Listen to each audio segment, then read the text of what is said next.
All right. Here's something wrong. So you get the dog bed. Yeah, I was like unwrapping it from its package and stuff. There was a lot of commotion, I would say. Okay. And then I had it on the floor and was trying to have him sit on it for a treat. And he wasn't cooperating. And then he started being a little aggressive. So did he have a leash on? No. So you're just trying to lure him with a treat, and as you're luring him with a treat, he gets snippy? Yeah. That's weird. When he got snippy, was it like a little, just like kind of, or was it like a jump? He lunged. Were you there? No, I wasn't. No. When you're unraveling the bed and stuff, because I think I asked her like high pitch. I know you said there's a lot of commotion. Yeah. But was it like, hey, like we got your new bed and like all this type of stuff? No, I think I was mostly like, hey Frank, come. I guess I was high pitched. Hey Frank, that's the first thing she does. Yeah, I was high pitched then. So the only reason I say that is because when you get a nervous dog, overstimulated dog or anything like that, is your voice is energy. Mm-hmm. Okay? It's like right now with this conversation, it's a mild, low-level energy, right? But if you watch like sports or anything, guys are yelling, clapping, talking, oh fuck, like you missed that, whatever, right? The energy is bigger, okay? So even though it's just you and him, like, because in my head, I imagine one thing, whether or not it was that thing, is like, I don't know. But I'm like, if it was this, I can see why he became that way, because your energy, okay? So nervous dogs tend to disagree with that type of energy. But the weird part is that you were trying to lure him there. Yeah. Were you grabbing his collar or anything? Possibly. Okay, so that's that, because what happened is lots of energy, and then if you did have your hand on his collar, his prong collar or anything, now you're putting physical pressure. Yeah. And it's becoming too much. Okay. So then he goes back off. Okay. Okay. So that to me sounds like a correction. Okay. So not that I'm saying that was correct, like that what he did was okay, but in his world, technically it is okay. Okay. Okay. Because I mean, just like with a human, right? If someone starts to make you uncomfortable, you say something, right? Like leave me alone, give me space, back off, blah blah blah, right? We have that language. He doesn't. His language is, I'm gonna warn you. And then what you do after that is up to you, and then what I do after that depends on what you do. Okay. That's the conversation. Yeah. Okay. I think after that, I like gave him some space, and then opened the door and said go to bed. So he went into his crate. But then even after he was in his crate, he was super aggressive, like snarling his teeth and pissed. Trying to get him out? Or just trying to go in? No, just when I put him in, closed the gate, he was still like showing his teeth to me and growling. Okay. So then I just left him and okay, so walk me through that one more time. So the aggression happens with the new bed. I closed the door, chilled out for a second, and then was like, okay, I'll put him in his crate. So I opened the door and said, go to bed. And he went. Then when I shut the door, he was like... He became defensive. Yeah. Okay. When you said go to your bed, was your tone stern or anything like that? Yeah, probably. Okay. Energy. Yeah. Okay. So I would have expected that if you're like, go to your bed, right? That the confrontation actually would have happened there. Okay. Now it's not uncommon that what you're seeing is once he's in there and you close it, the dog turns around and becomes defensive. Yeah. That's not out of the ordinary either. Like that's a possibility as well. Okay. But again, energy, right? And plus, like the first situation wasn't resolved. How would I have resolved the first situation? I mean, that's where you confront him, but he's a big dog, so I would not suggest that. But like, what I would do is you want to be indifferent to him as much as possible. So the issue is that people get dogs for companionship, right? But then when we get like this kind of relationship here, you can't have both, right? You can't have him as a buddy and you be buddies, and at the same time not expect him to bully you around. Okay. Does that make sense? Yeah. It's kind of like I'm indifferent, maybe feel inclined to do nice things for him, right? But those inclinations to do nice things for him are actually what set the relationship. Yeah. Okay. Whereas I'm like, you know what, you're a dickhead, and I'm just not going to do this stuff for you anymore. It's just we live together now. We coexist. Yeah. Right? And then everything has to be indifferent. I understand why you would be upset, right? But that just escalates things even more.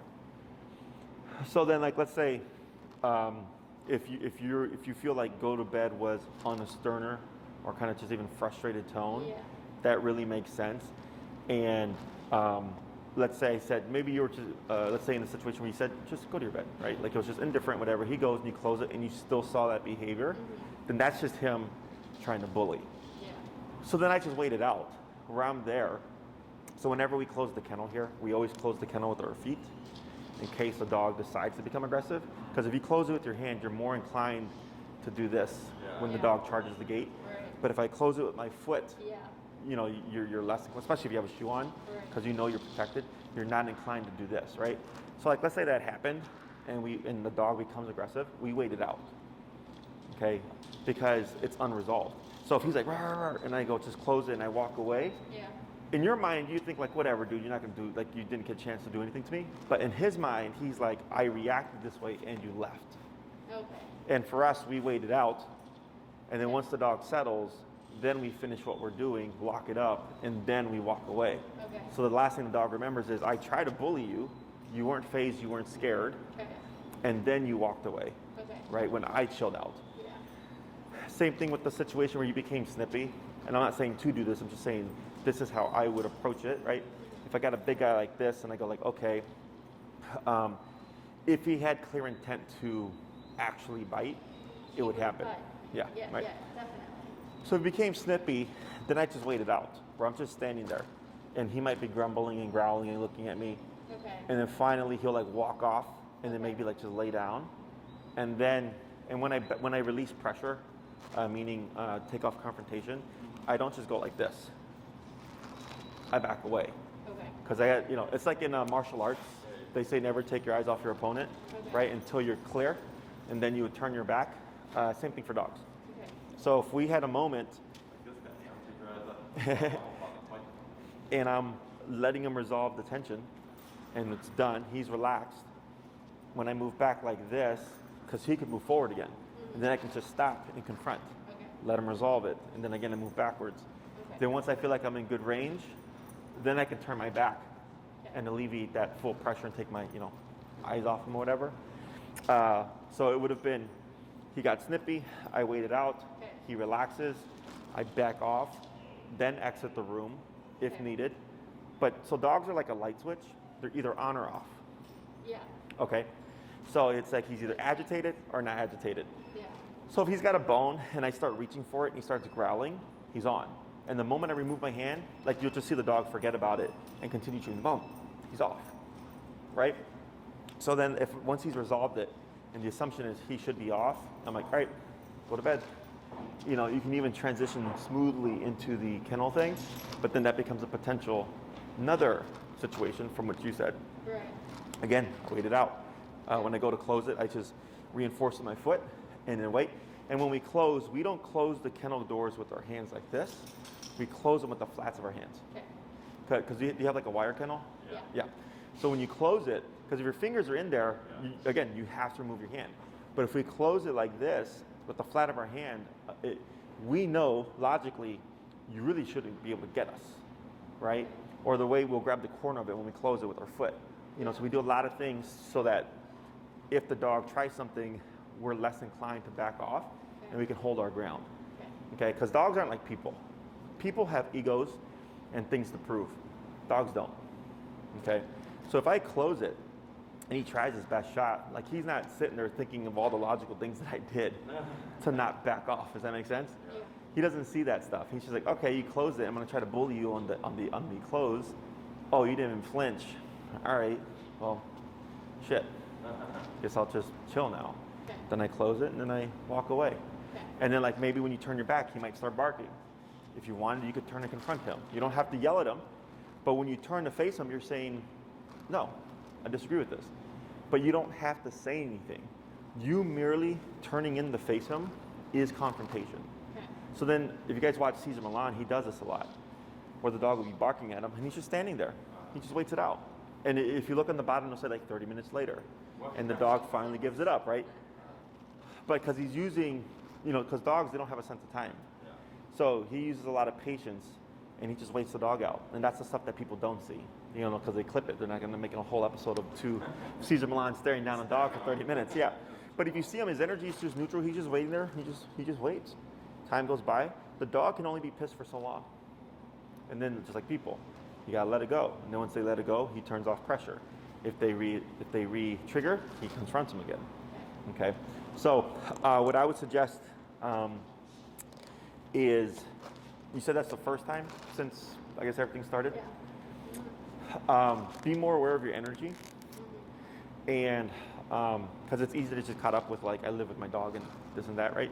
But just being aware, because then you can start picking up patterns where it's like, oh yeah, like when I'm this type of energy and pulling his collar, I notice him get tense again. So then we have to figure out a way to work around that. The other thing is, if he's got his e-collar on, like at the kennel thing, if he had his collar on, you could remote him to shut him up.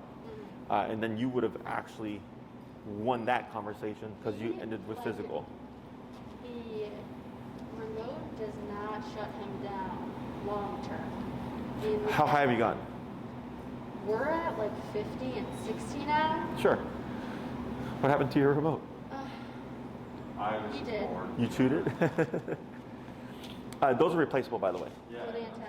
Yeah, so you would just call them up or go to the website and say you need a replacement for the antenna. Oh, Probably like 15, 20 bucks, whatever. As long as it's working, you're fine. It's working. Yeah. But just so you know that. You still got 67 more levels. Yeah. Yeah. Okay? And just so you know, like I had a dog yesterday here that they were working with, and they shut down. They were at 127. Dog wouldn't budge. And the dog's half his size with that same system. Okay, so it just goes to tell you just how strong the mental state can be for a dog. So not trying to spook you, but I end up cracking the dog. Like I end up making it work because there's continuous as well. Don't worry about continuous yet until I go over that with you. But yeah, so if let's say he's whining on place, Yes. okay, and you went to 60 to correct him. Yeah. Did he try to flush off and get off the placemat? No, he doesn't try to just get keep out. whining. Yeah. Okay. Like, stop whining for a second. Sure. Or stare at us, and then the whining starts again. Yeah, so that's attachment. So then I go to 70, right? Pop, pop, pop. And I'll do like a triple tap, right? Like tap, tap, tap. And then tap, right? And then he might try to rush off, and then I go to slow taps to tap him to bring him back on. And then maybe he shuts up for 15 minutes. Then I go to 80, right? So I escalate very quickly because I don't want to argue with the dog. I don't want to argue with them. So then I go to 80. And eventually you're going to remote him, right? Let's say it's 110, and he's going to go, pop, and he's going to shut up for like 2 hours. Okay? It's because the anxiety and the attachment is too great that 50, 60 isn't cutting through. Okay? So that's not uncommon. But that's what I would do. When you, I would really stress place then, because he's clearly got a problem with it. When I see things like that, I always push him. I push every button that the dog gives me, right? So that's one thing, because then you can start targeting that behavior, and it also gives you an idea of his correction levels. So let's say he went in the kennel and he started barking at you again or whatever, and you tried 60, 60 probably wouldn't shut it down. Because that's a bigger behavior than just the whining, right? But if you're like, hey, I was at 110 for the whining, what happens when I go to 110 for the barking in the kennel? Wow, okay. Right? And it's like, boom. We certainly haven't gotten to those levels. Yeah. And because you guys are learning this, right? And I haven't seen you for a couple of weeks. Yeah. For me, I already know this. That's why I'm able to yeah, this is what we're going to do. Okay. So what I would do is stress place, use it to your advantage. Start at 60 because that's where you left off. So there's no point in going back to 20 or whatever and working your way up.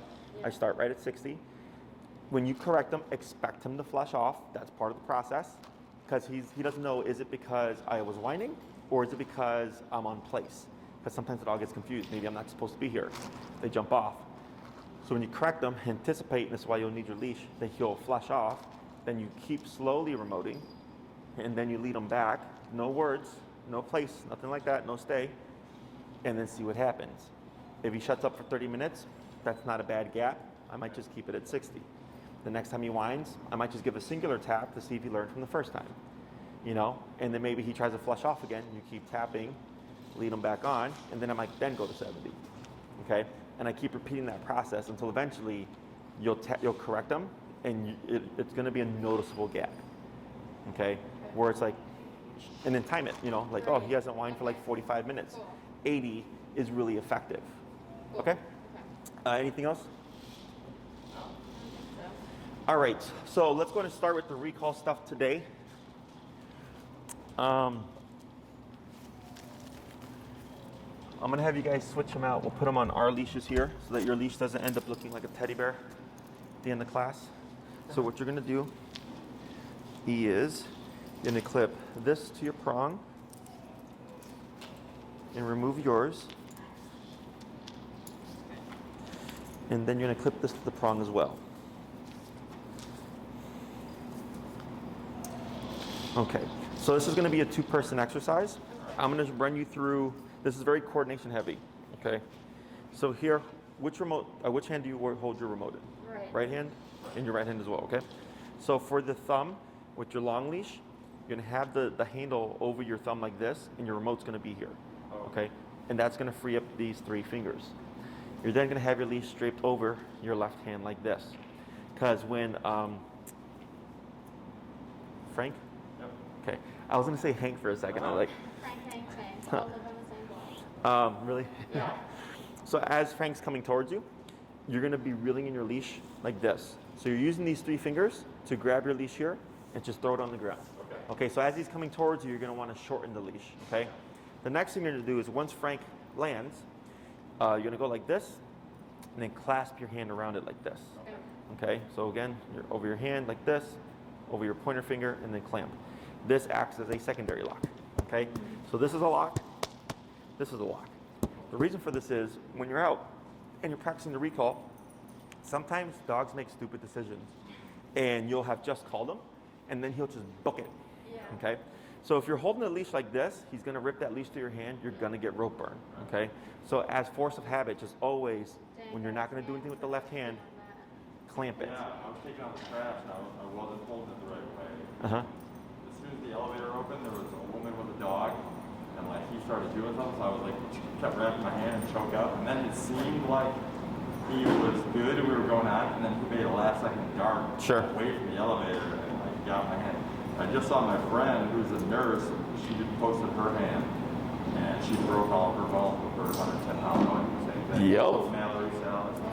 Yep, as I've told people, they don't believe me. I'm like, when I was like, when you breathe through this, you break fingers. Yep. Yep, that's why chain leashes are the worst too. I hate chain leashes. When people bring them in, I'm like you don't need all this like heavy duty equipment. All you need is an e-collar and then, maybe a prong collar, depending how big the dog is. But definitely the chain, discipline, the chain, breaks hands. So I'm glad you said that because I'm gonna put that up on the social medias so people know. But yes, you want to lock your leash like this, okay? So that this way, if he does dart, he might jolt your arm a little bit, but he's not gonna rip it through your hand, okay? Now let's say Frank takes off, you're not ready here. As long as he's not running into anything dangerous, right? Or I leave it up to you, let that go because you have it here. That's the reason for the two locks, okay? This way I'm like, all right, fine, I'm not gonna burn my hand. Here, I got this, okay? And then you can even always try to step on it. That usually works well, especially since it's on a prong too. So the last thing is to start off the exercise. Let's imagine I'm 30 feet away, is you'd have your remote ready, right? You would pull on Frank's collar here, and you see how there's tension, okay? The leash is nice and taut.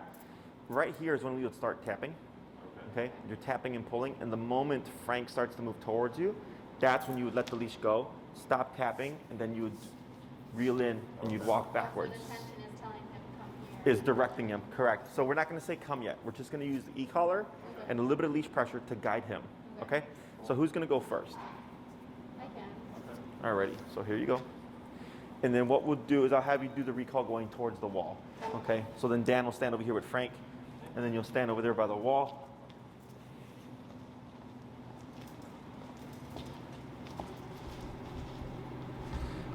All right, and then go and watch his back paw there.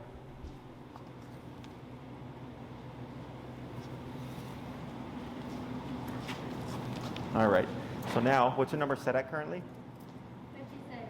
56. Is that his normal walking number? It's in the 50s now. Okay, let's go to 45. Okay. because whenever we teach anything new, we always do go down low. Okay? Now go ahead and put a little bit of pressure on that leash. About there. Now tap. Walk with him or not? No, you actually, so the last part is you just drop your leash. Tap. Now walk backwards and reel in that leash. Good. And wait right there. Now wait a moment. Now praise. Good. So the reason for the 2 leashes, by the way, is because at some point Frank might get savvy to the exercise and he'll start prematurely running to the other person. So this way you have something to hold him back. Okay? So go ahead and say break. Good. And we're going to repeat that 4 more times, okay?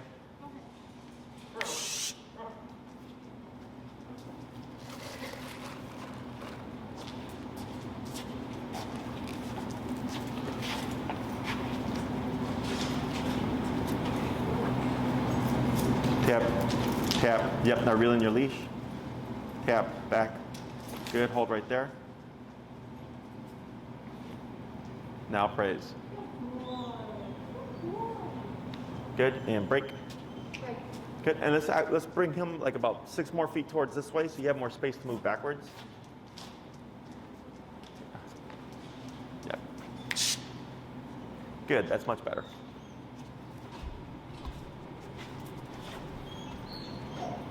Tap. Now back. Keep back. Yep. Done. Stop right there. Tap. There you go. Now praise. Good. So I don't care which side he lands on. He's landing on the left because of all the healing stuff. Yeah. But it's not required that he always land on the left.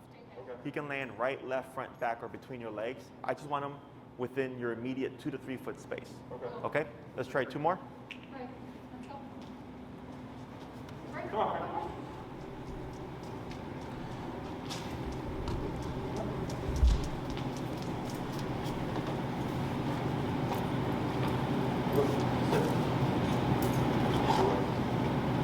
Tap.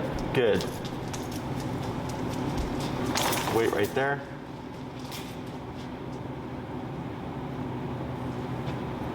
Good. Now praise. 1 more.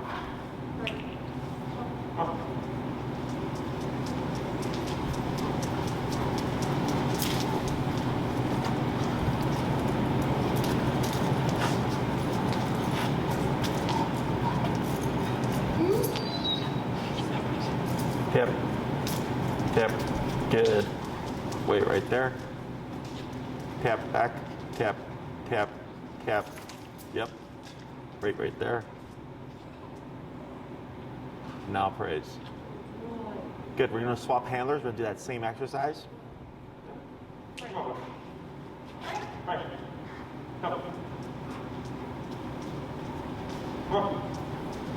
we doing it again, or is that? We're going to swap. So you're going to do the exact same thing that she was just doing.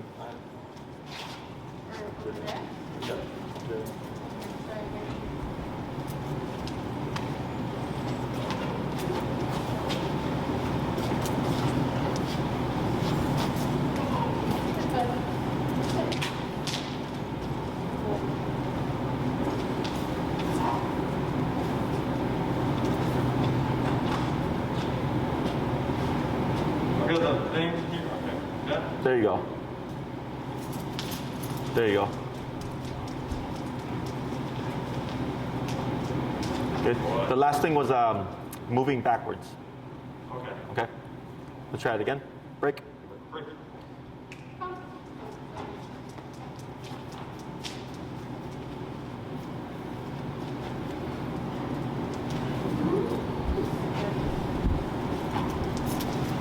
Good.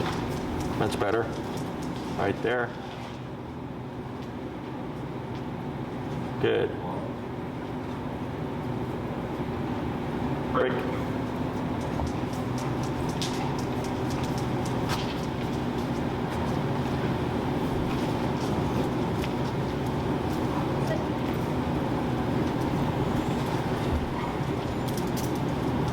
Good. Wait right there. Good. 2 more.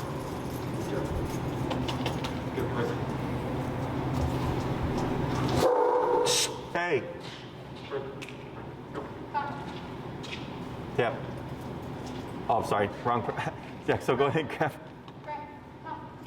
So here, because we're remoting him to go to the other person, he's going to be less inclined to leave you. Okay. Right? Because he's thinking, oh, you just remoted me to come to you, and now you want me to leave? So if you see him be apprehensive like that, that's where the leash comes in. Okay? Say it again. If he becomes apprehensive of leaving you, Yeah. instead of calling him, just grab the leash. Okay. Okay?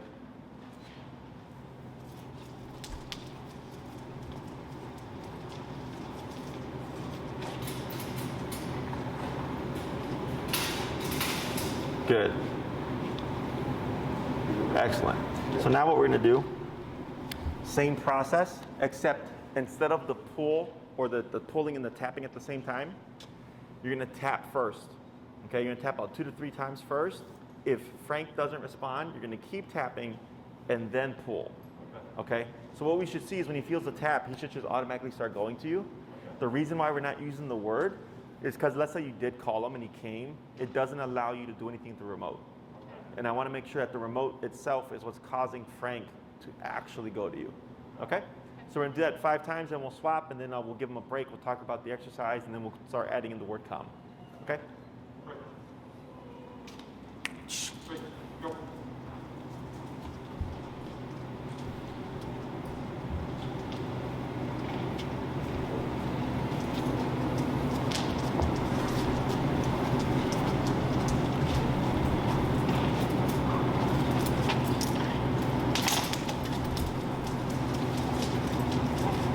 Good.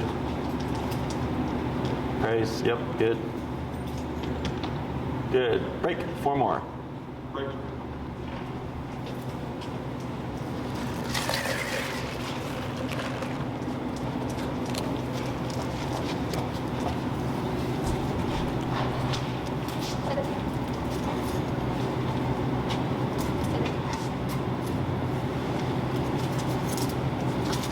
Good.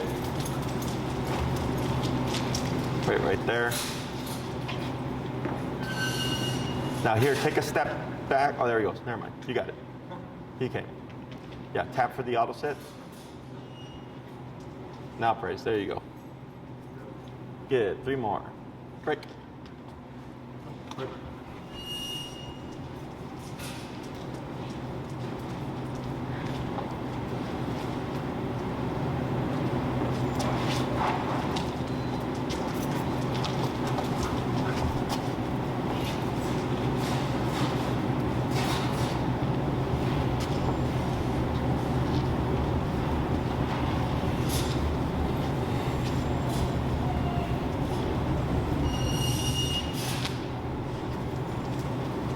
Good. So this round we're not being No tension. No tension. Yeah. Tapping. Only tapping. I'm sorry. Only pulling if he's like looking confused. And then we start to pull him. Okay. Yep. We're gonna do 2 more. Then we'll swap.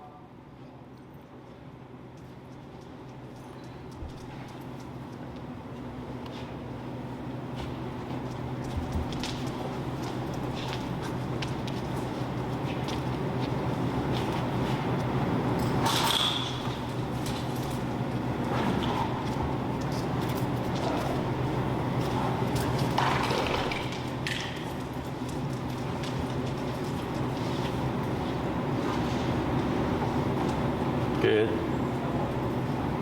And last one.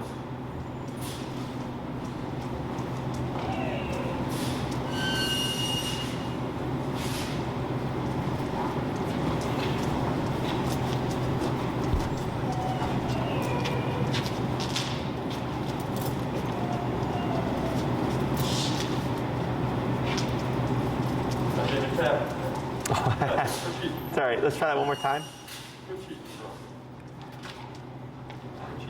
Go ahead and tell her like when you're gonna let go, Okay. or when she should let go.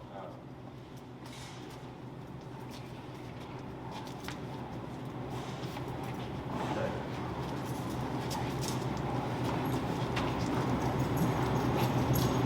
Okay, go ahead. Yep. There we go. Good.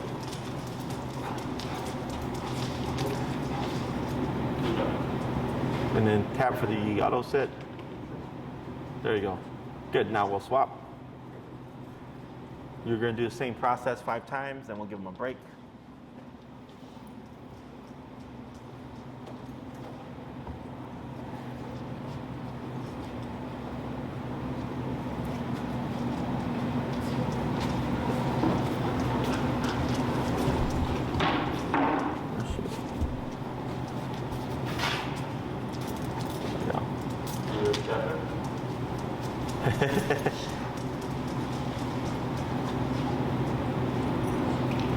I didn't trap him at all. Yeah, so I'll have you tell him when because now he's getting smart, right? We'll go you can tell him when to let go.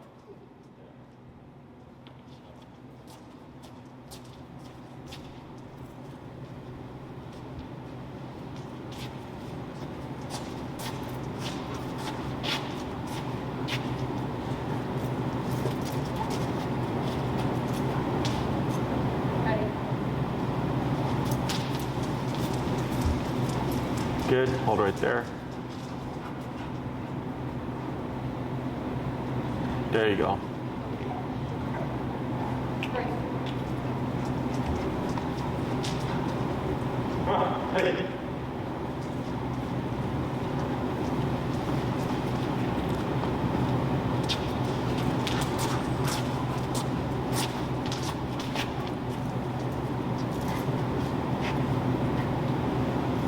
Yep, good.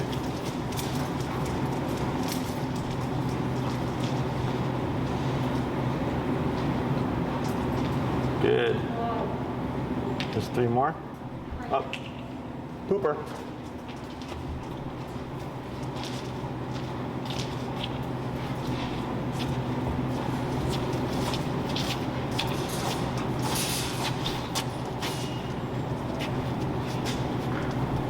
Good. Good. Tap. Good. Tap. There you go. Good. 2 more. Gone. Gone.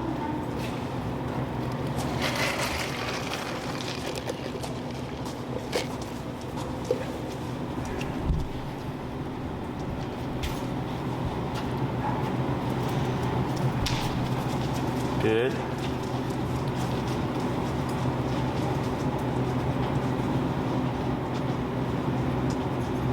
Good. And last one. Break.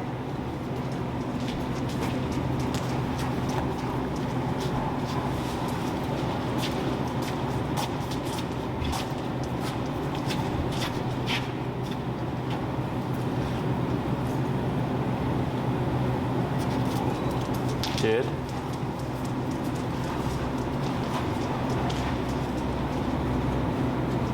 Tap. Tap. There. Good. And break. Going to bring Frank over here. All right. So what we're doing is just simply shaping the recall. Okay. When you feel this, it means get over here. Okay. So the way he interprets the collar depends on what's going on in the context in the moment. So if you're walking with Frank and like this is your leg and you're over here and he's lagging, when you tap him, he's gonna think, oh, it's because I'm too far behind. He's gonna wanna come here so that you're next to him. If you come to a stop and he forgets to sit, if you tap him, his response would be, oh, I forgot to put my butt down. Okay, so even without any words, depending on what life looks like in the moment, when you remote him, he'll respond according to the context. So here, if he's 20, 30, 10 feet away or whatever, and you remote him, we're building the context of that means to return to me, okay? So now we're gonna start layering in the word. So I'm assuming he has some kind of concept of recall? Yeah. Of come? Yep. Yeah. So right now, we're gonna do the exact same exercise, except now it'd be, Frank come. The name is optional. Most of the time when people say the dog's name, it's because they want it as some kind of recall. Yeah. So that's why I usually do it like that. Otherwise, if you just want it to be without the name, it would just be come. Okay. Now, if you're gonna be outside, higher pitch carries better than lower. Okay, so if there's a lot of noise, car traffic, stuff like that, Frank come will be better than Frank come. Okay, so You're gonna issue the command first, and then you're gonna remote. Now let's say you call Frank, he starts coming first, and then you remote him, so you're late. What do you think might happen? And what else?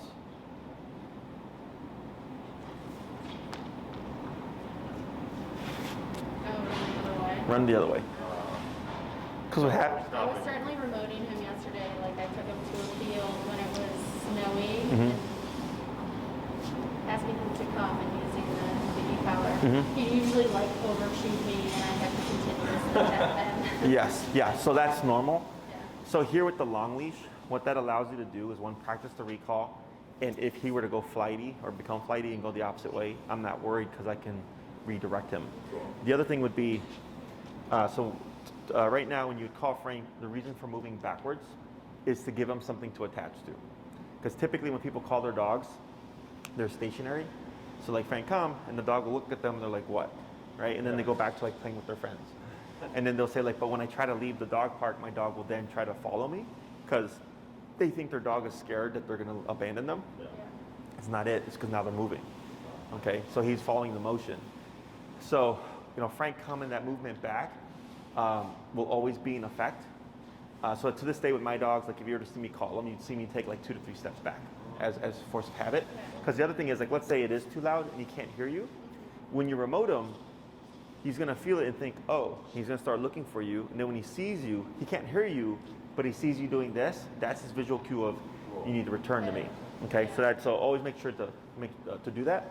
The other thing is, like, let's say Frank does overshoot and goes that way. You would then pivot to face him, start remoting, and move this way. So you're always going to be facing Frank, but moving away from him. So then if he comes to you and he shoots off that way, I would turn like this, start remoting, and move back like this. I personally never repeat the command. I issue it once, and then if he starts to screw up and mess around and overshoot and stuff like that, because when he's outside, he's excited, I just keep doing that. You could even slowly start bumping the number until eventually he starts getting straight shots to you. Okay, so like all of these today were pretty much straightforward. He came to you directly, but there's not much going on in this environment. Okay, so expect that to happen. And every time you do call Frank at this stage, you will always tap him at least once. Okay, because we're trying to force the issue of I call you and I tap you and I confuse you. So then if he starts to run away, you just keep remoting and you start to pull your leash and walk backwards. So then he's like, okay, running away isn't the option. I have to go to the owner. Okay, so this is what we call proofing. So there's a couple things that we're going to do this class and the next class, because the next one is also part of recall. It's the second half of it. Is I want to force all the issues. I want to force him to get confused. I want to force him to panic.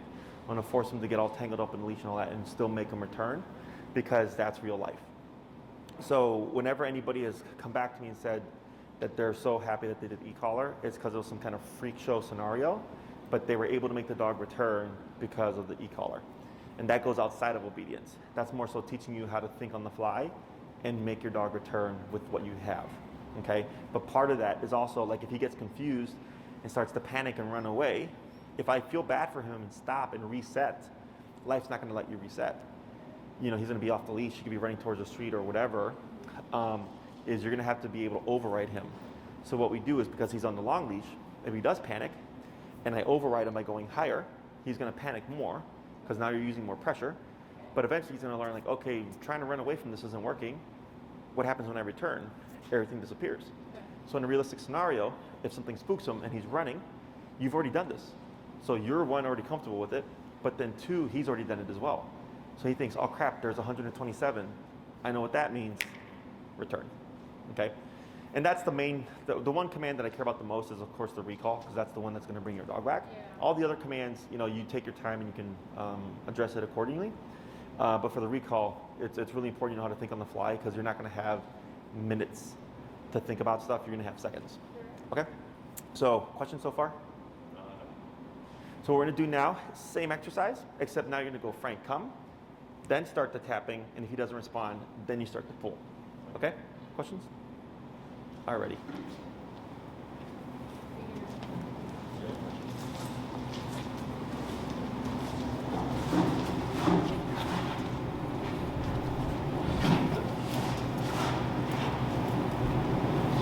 Frank, come. Yep.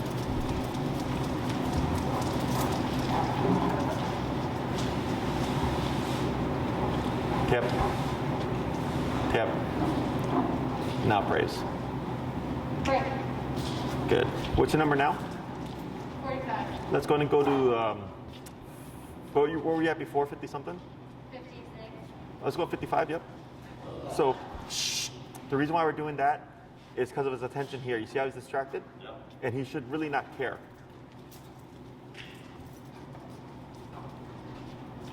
So we're going to see if power can override. Frank, come. Tap, back. Good, wait right there. Tap. All right. Break. Good.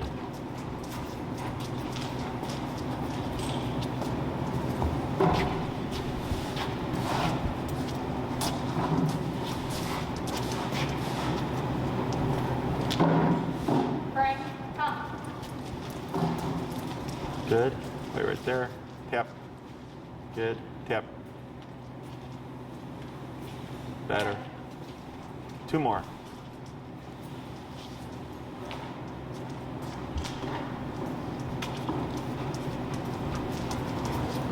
Do you have a Harley's remote, Bree? Bring it to me, please. Frank, come. Tap. Good. Thanks. Tap. Break. Good. 1 more.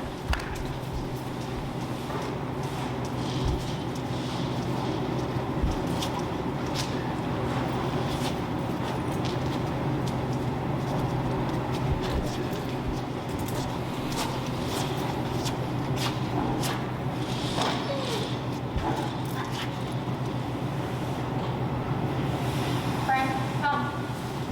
Tap. Good.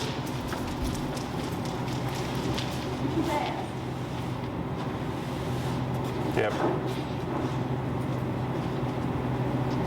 Good. Go ahead and break and swap. Break. Break. Come.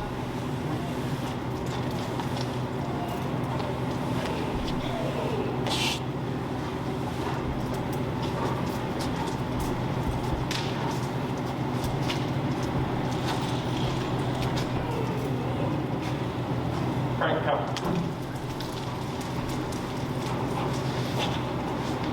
Tap. Good. Break. 4 more.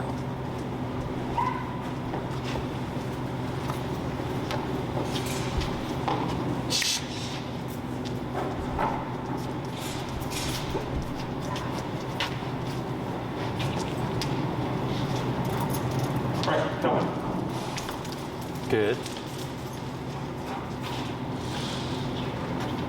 Good. 3 more. Good. Break.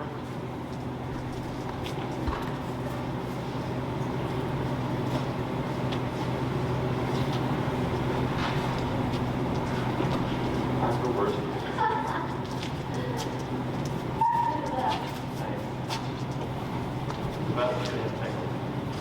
Frank, come.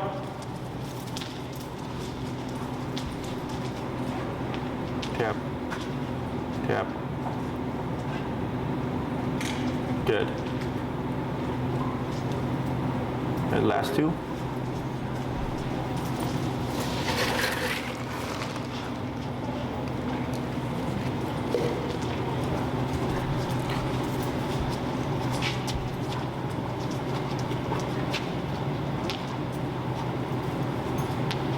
Frank, come. Good. Good. And last one. Go. Break.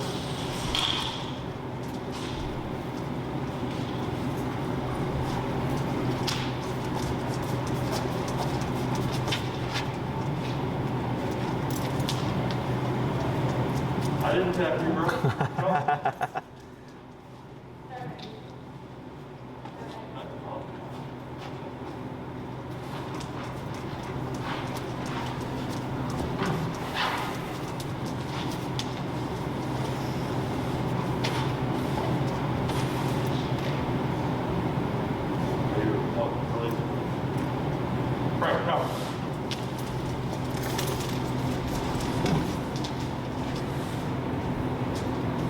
right. And go ahead and bring Frank forward.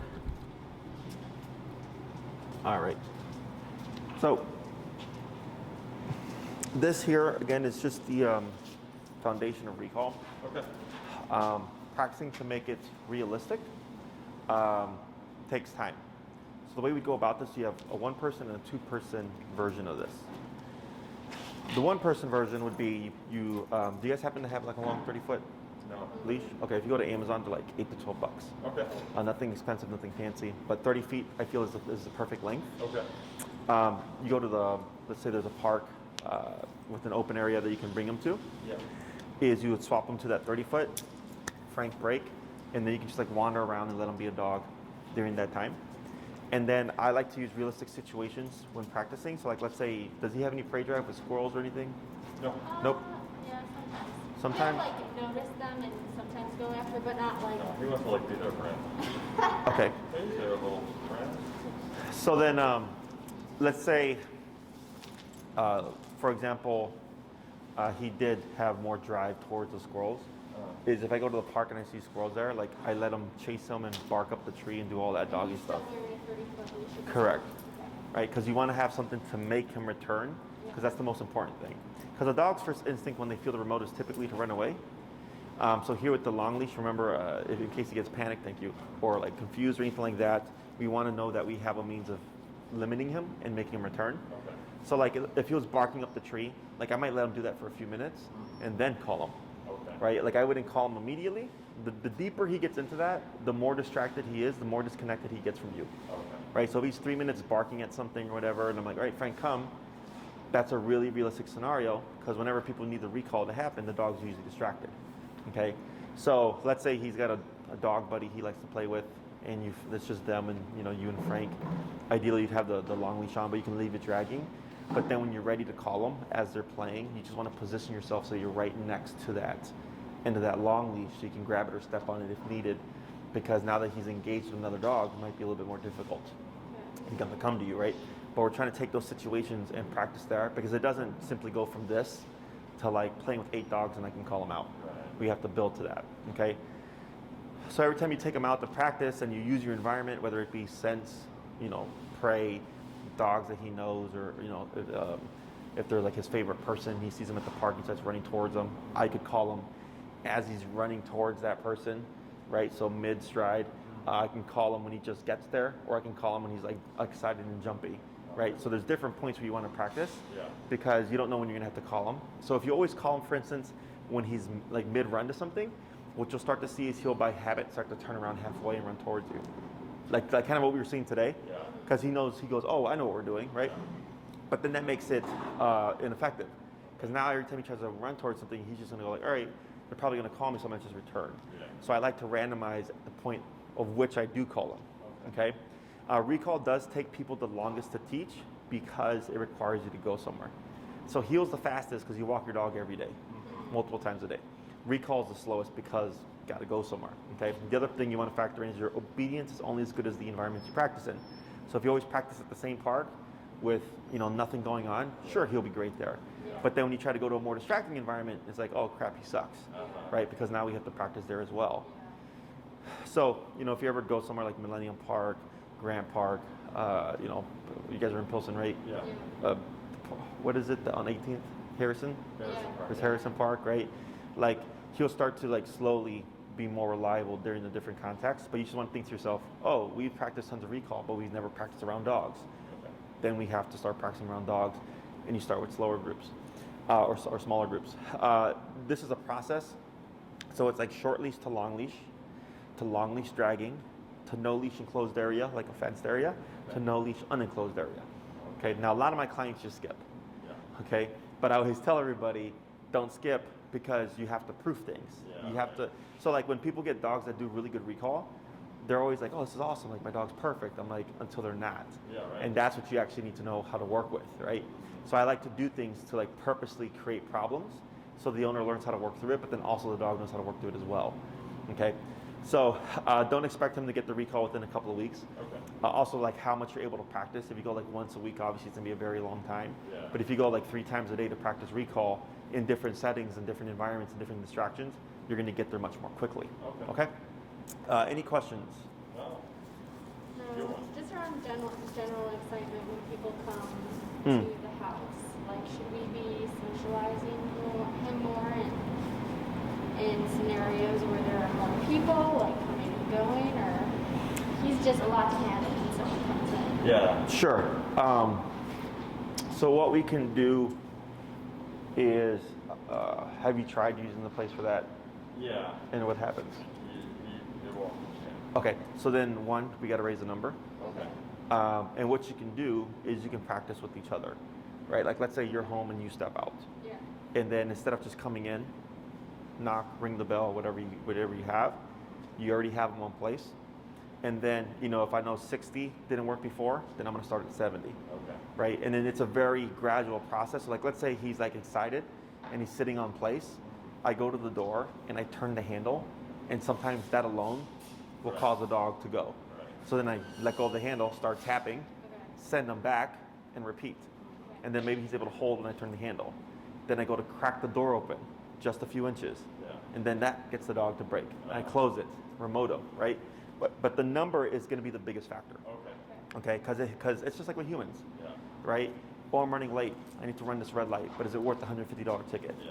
Right? I got to start thinking like that. So it's the same thing for the dog. And if you're trying to get there faster, I go in jumps of 10. Okay. If you're like, we'll take our time, then go in jumps of 5. All right. Okay? But it's expected to be like a 10 to 15 minute process the first time, because you're trying to figure out what is going to override you and the excitement in this scenario. And it could be 100. Okay. Right? And then once you figure that out, that's a weird sound, Chewbacca sound. Yeah. Once you figure that out, then the next time should be easier, and then you just keep doing repetitions. Okay? But you can practice with each other. So continue to leverage plates for when people. Correct. Now, there's also a second approach. I have a video that I'm going to put up that's actually a really good example of it. Okay. Except, so in this case, the dog is super nervous and territorial and like super barky and will like run and confront the person. Yours would be, it's the exact same process, except he gets excited. Okay. Okay? And what I would do is I would actually have you do it first, Okay. because you're going to be confronting him. Oh, Okay? So then if you end up doing it first, my only concern is that if you start to confront him and he's stimulated, we cause a problem. Yeah. Exactly. So what happens is first he'd get it down packed, get the foundation in the brain. Okay. Once he's sensitive to it and he gets the concept, Yeah. it should transfer over Cool. and not be a problem, because he's already done it so many times or whatever. Okay? But I should hopefully have that up in a couple of days. Cool. And if you don't hear from me, just shoot me a text, Okay. because I might have forgotten, because I have a full day today. Yeah. Okay? Well, Anything else? awesome. No, that's it. All right, and then let's keep an eye on that behavior thing. Yeah. To me, it makes sense in the moment. It makes sense with his personality type. Yeah. So yeah, I mean, it's kind of weird because it's like, oh, you can't be yourself, but at the same time, like it's Well, it's certainly become way farther into between. Yeah, he's not doing it as often. sure. progress. And what I would do is like see if you can plan ahead, and like let's say you're gonna do something like you just got a new dog bed, completely new scenario. Okay. Is I'd collar him up half an hour prior, and then Collared all day. all day. Okay, so you had the collar on. Yeah. Yeah. Gotcha. Okay, but you didn't use it there at all. No, I didn't. Not even for the kennel part. Excuse me? Not even for the kennel part. Oh, for the kennel part, I was tapping him when he was whining, and he continued to do so. Okay, so, and then but now you know you can go higher. Yeah. Yeah, for sure. Okay, just as FYI with the correcting for the kennel, like let's say you end up in those high range numbers, Yeah. is he's whining and you remote him at let's say 100, Yeah. he's gonna bark, Yeah. and then there's gonna be residual whining. Okay. Okay, that's because of the hit. Give him like 3 seconds to decompress, Okay. because some people misread it as, oh, he's still whining, Still whining. and they So keep the. even when we're like going to sleep and he starts to whine because he's in his craving and tapping, oh wait, we Yeah, have to he's take got that off. one. He's got the power. We already take off his He's Yeah. good about that. Like, he just needs like a minute to unwind, just Yeah. sort of cool down. Sure. We're getting into bed, and then he's fine. Sure. The stuff that you do during the day should help affect that as well. Yeah. Okay. But yeah, give him 3 seconds to decompress. Okay. And then if you feel like he starts whining again, then I go to like the next, again, jump at 10 levels, and I give a singular hit or two. Okay. Let him give the residual, take the hit, and then calm down. Because I actually had that with another client, Okay. and the dog busted out the kennel, but they kept promoting him, even like they weren't giving him time to decompress. So they were keeping him under pressure, so then he was panicking, and then he just busted out. Yeah. So you have to give the hit, Okay. especially when you're higher up. Give the hit. Expect the bark. Expect whining in response. Okay. Give 3 seconds to decompress. He's still whining. Boom, another one, and then of course bumping it. So eventually he should take it and just like, shut up. Okay. Okay. Cool. Anything else? That's it. Yeah, thanks. All right, guys. So we'll see you in a week. Yeah. See you next week.